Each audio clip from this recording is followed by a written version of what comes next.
来乡亲啊，讲嘛奇怪，伫这个军力这方面，乌克兰甲俄罗斯根本就袂比例，而且这个俄罗斯是一直来轰炸。一直来攻打着乌克兰，但是俄罗斯就是拍袂赢乌克兰，而且是死伤惨重，这是为虾米呢？另外，阁有专家来预测，讲这个俄罗斯将伫2礼拜内，因为资源耗尽来战败。咱台湾嘛会是致使着俄罗斯战败真主要的原因。结果安怎讲呢？来看咱这个报道。俄罗斯拍乌克兰1个月，俄军占领无新进展，佮小刷死几个将军和几10个高级军官，互俄军元气大伤。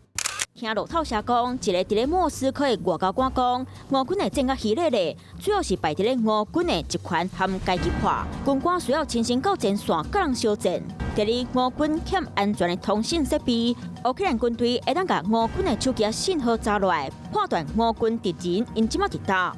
第三，乌克兰和俄罗斯本来是兄弟啊，何必相台？ Ilyun replied that he was born in Ukraine and went to school in Donetsk.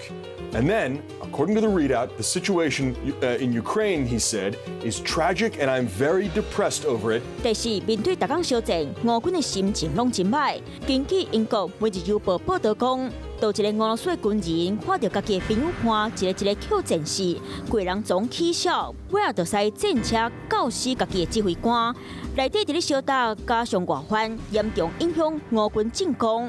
另外，前苏联军官伫咧要俄军的资源，要伫咧2礼拜内用完。其中嘛和台湾有关系，原因就是俄军因真需要台湾生产的 GPS 接收器和台湾出口的晶片。即马台湾加入制裁俄罗斯，就亲像断俄罗斯的骹手，无台湾的晶片，恐惊俄罗斯锁落来发射飞弹，无法度结果准。 我是吴一璇，想要收看最新第一手的讯息，赶快加入华视新闻 YouTube 频道，按赞，开启小铃铛，最专业的主播群说新闻给你听。